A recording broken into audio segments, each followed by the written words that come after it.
law enforcement officers across the country were actually asked in digital exploitation cases, what had perpetrators most often asked victims, after they really uncovered this type of a situation. And these three questions were the top three questions that a perpetrator or an exploiter would often ask, before moving ahead in a relationship. Do you have a good relationship with your parents? Are your screens private or unobserved? And do your parents have access to your device and passwords?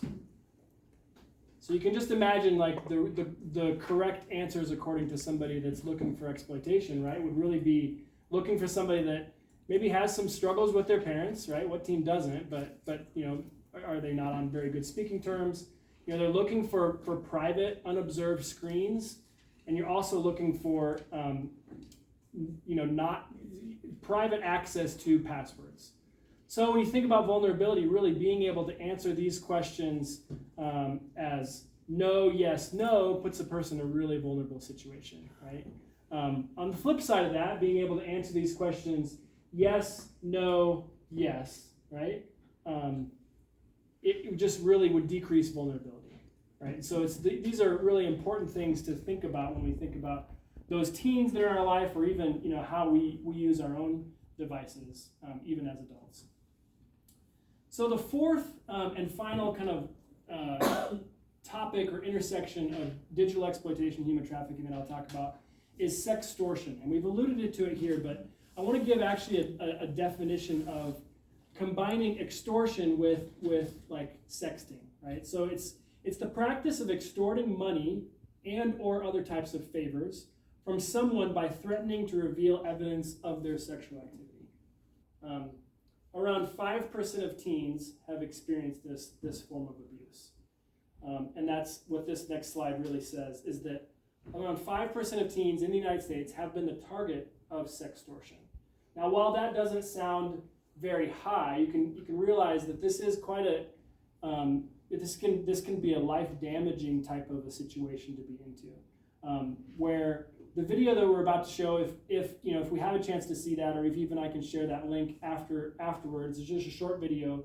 It shows just what that situation could be, even just in a seemingly innocent relationship. Again, if two teens think that they're just sharing messages back and forth, one of them kind of asks for, hey, can you send me this type of an image? And next thing you know, that's gone around the school. Could be one situation, but maybe that person that they've been messaging with actually isn't who they think they are, right? And now that person is saying, with blackmail type language, hey, if you don't send me more videos, then I'm going to post this all over the internet. Or if you don't send me $150 to my bank account right now, then I'm going to do X, Y, and Z, right? Everybody in your school is going to know about this. So really that's what we're talking about when we're talking about extortion in these types of digital exploitation experiences. So 81% of sextortion cases go unreported. Again, you can kind of see why, right? It's not something that you'd easily admit to if you're ever into this type of situation. But yet, similarly with other types of human trafficking situations, it's not something that a victim will oftentimes self-identify with because of the shame, because of all sorts of different reasons why that might be the case. But in this particular case, you can see why the danger is there for our teens today. So what are some signs to watch out for within our own circles of influence? Sudden changes or of behavior or activity. I won't read all of these, but you guys, probably can imagine what some of the things to look out for would be if you notice someone spending a lot more time online, someone being much more protective of their screens, right? Inconsistent hours. Maybe they're talking with people in different time zones. Again, maybe intentionally elusive behavior. Asking to stay home from school, right? A lot of normal vulnerability signs and things to watch out for. More extreme symptoms might really include feeling of helplessness, right? Anxiety or depression, a loss of self-esteem, embarrassment or shame, if you notice these feelings that were just not there before, frustration or anger, or an unwillingness to talk about feelings, right? Again, this would be more than just the normal adolescent angst, right? But things to really watch out for. Sorry, I got something popping up here. And then the final thing I'll just mention here before we kind of talk about what to do about it is that there is also a dark intersection of online scams in human trafficking. We've talked about exploitation in the sexual realm, but how many of you have you received a text that says like, "Hey John, how you doing?" And then you're like, "I'm not John," right? But then they try to engage. "Oh, well, I was actually just looking for a friend," or "I have a cryptocurrency thing that I'd love for you to check out," whatever. And they're just trying to engage, right? Oftentimes, what we're finding, and this was even reported in the recent trafficking persons report by the U.S. State Department, is that a vast majority of scams that are sent out today are actually coming from forced labor compounds where people are lured into a situation thinking that they have applied to an IT job, but then their passport is taken away and they're forced to sit behind a computer, restricted movement, and send out 1,000 texts a day just to see if someone would bite on that, and then they would pass it up the chain. It's really an organized crime type of a scamming situation. So just, to me, it's a reminder of the complexity of the issue that we deal with. It's not as simple as just thinking of the bad guys and good guys. Right? Because even if ourselves or someone we know is scammed or is exploited, it could be that the person on the other end of that is being exploited themselves. So that's just an unfortunate reality of part of this world that we live in. So again, what can human trafficking look like when we think about digital exploitation? It could be a boyfriend that's pressuring a girlfriend in exchange for favors. Sometimes they're really asking for something in exchange for something that can put a definition of human trafficking. It could be an older predator that's manipulating a teen to send certain images and then selling those photos online, right? That's what they call pornography. Or it could be a vulnerable teen boy who's being groomed, who's being really enticed on social media to sell himself or to do something else outside of that online. It could be any of these. It could be even more. Ultimately, human trafficking follows vulnerability, right? And these are some of the vulnerable groups, according to statistics, that just are more vulnerable. And so as we end and then open it up for questions, I just ask each of us to look through this list and think, who do we know in our circles? Who do we know just even in our own communities that really fall into these categories? Not to say that these categories are victims of human trafficking, but these categories increase one's vulnerability, right? Which is really what we've seen as the statistics play out. Finally, feel free to take a snapshot of this. This is just the cyber tip hotline for the United States here. It's a national hotline. Of course, we know the Colorado Human Trafficking Tip Line, but if there's specifically a sexual exploitation or any of the types of crimes that I've talked about here that you or someone you know of wants to report, again, this is the tip line that their website or that 800 number that has resources and also can receive that type of a tip, and will go directly to the authorities for that type of investigation. So let me pause there. I know I threw a lot of information out there, but let me just pause and kind of open it up for questions if we've got a few more minutes. And yeah, go ahead. So I took a quick peek at your website while you were talking, and I didn't see this on there. So how does a person like me access training to this? Where do you use it? Yeah, we feel free to talk to Sonia, sitting right behind you afterwards. And if you go to the exodusroad.com/influence, then that takes you to an outline of the curriculum. You complete the form on the bottom if you want to find out more or have the curriculum go to your organization. So are you saying somebody could go through this training in their own home, or it's something that you're selling to other organizations? Or right now, at this stage in the launch, we're doing it at local churches, and churches, we've done it in South Carolina,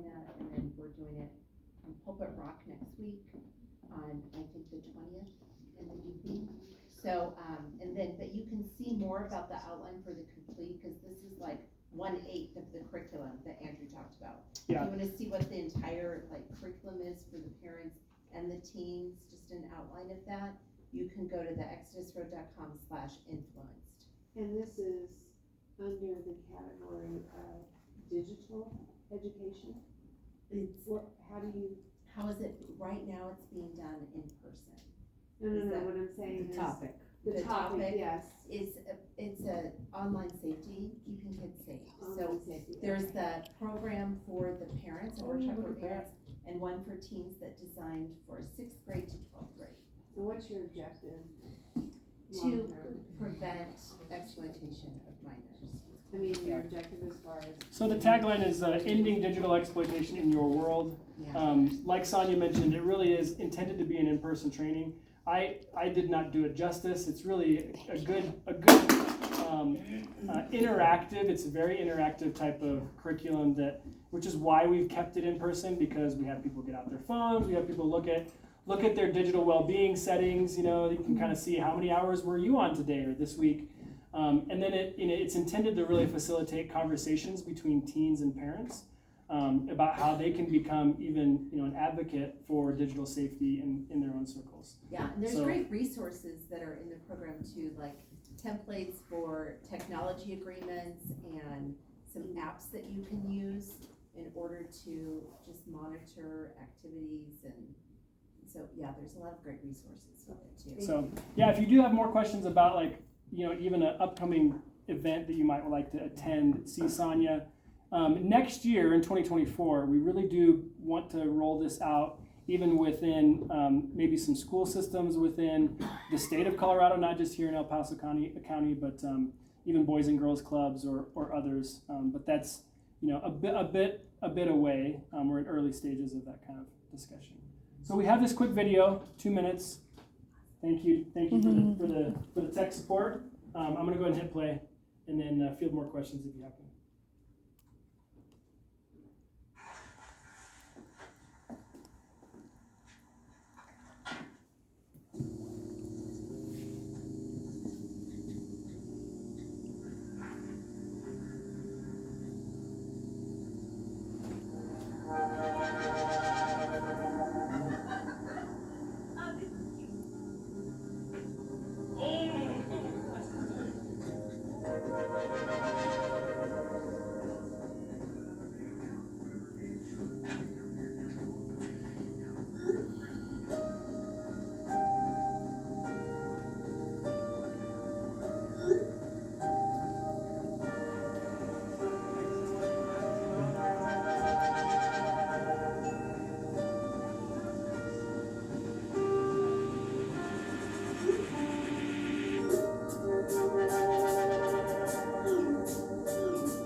So you can kind of see how that took a turn pretty quick, right? It seemed pretty innocent in the beginning, but and the way they were showing it, really, they were both victims of a crime, right? So it kind of seemed like maybe they were talking to each other, but in the end, it was like, you really don't know who you're talking to. So again, not to end on a depressing note, but there are actions we can take. Yeah, any other questions? Yes. So I'm hearing more and more about your slide on artificial intelligence, that there's warnings for parents not to limit the number of pictures of their kids online because of artificial intelligence can change the pictures to make it sexual content. Do you have any data on that, or any links or information on that? Yeah, I mean, I've personally read, just about that as a reality. I made a comment that actually, like, almost all, with the exception of the screenshot that I shared, the images I was sharing today were all artificially intelligence generated, right? So it can be quite an amazing thing, especially in our industry when we don't want to show a picture of a person. We don't really want to show an identity, a real identity. So what AI generated imagery does is it takes all of the stock images, and again, like, the question is, what's stock image? Because oftentimes people's private photos will get into a stock image catalog when they didn't ever give permission. But what it does is it takes all of those images, and then it creates, the algorithm creates an image based on what you're asking for. So, it can make a great presentation, and it can kind of generate a presentation of, or a picture of, hey, I'm looking for a white male that's standing up in front of a group, presenting at the Human Trafficking Task Force in Southern Colorado, right? And it can kind of present this image of something that's just created out of all that's on the internet. But as you mentioned, that can also generate other types of content. Again, it's a situation where the regulators and laws are woefully behind the technology because it's moving much faster than any of us expected. So you've probably heard of ChatGPT. That's for text, right? It's taking all of the text across the internet and just combining it into something that you're asking it for.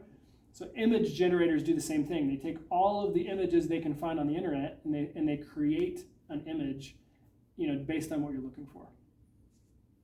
So powerful stuff. I mean, really can be used for good, right? But also can be used for not so good things. Yeah. Any other questions? I do have one. Do you know much about the dark web, where it's at with? I know the last I heard through law enforcement, that thing was just going crazy. So, and hard for anyone to regulate, including law enforcement. Yeah, Do you know? I think that's intentionally by design. The dark web is difficult to access and is very good at hiding identity. But when you think of all the things that I presented on today is really surface web, meaning that it's on social media platforms like Snapchat, Facebook, Instagram. Actually, Facebook is like for people my age, right? Right. Twitter, which is X now, right? Anyway, how do you keep up? Part of what we share, even that I didn't share today, is really what are some of the platforms, what are some of the settings that you should know about as a parent or as a teen? Because again, I think it's I keep coming back to this, but social media really does have a connecting capability for teens today. And as much as the research is showing that it's nothing the same as a face-to-face interaction, it is also quite an important use of building a social network for Generation Z. So, to say that, as a family or as a teen, you're going to be completely off of social media, it's a choice, but it's also, it'd be something similar to like saying, well, you can't ever go out of the house and build relationships, of previous generations, because it really is a way that teens today do communicate. And so, if coupled with real face-to-face relationships, it can be a good means of communication.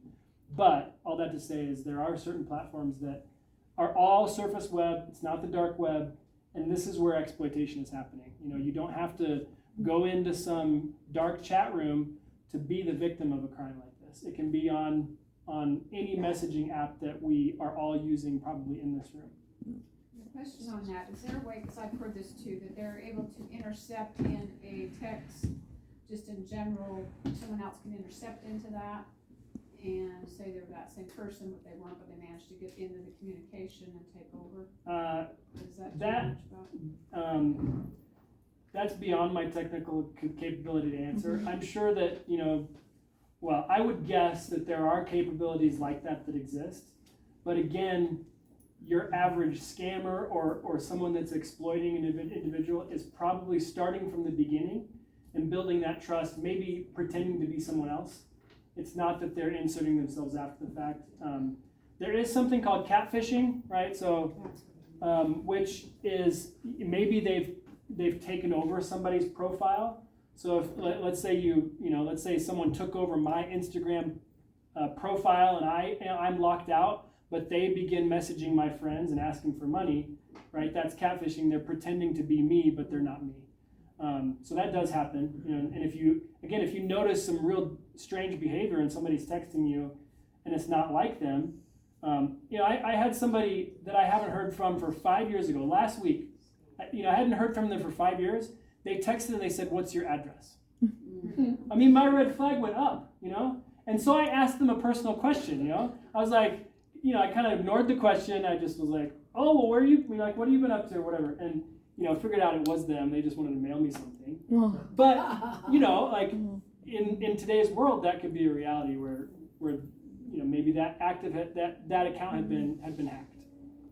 So, good. I don't know how we're doing on time. Any other questions? Well, thank you for your patience with the technology.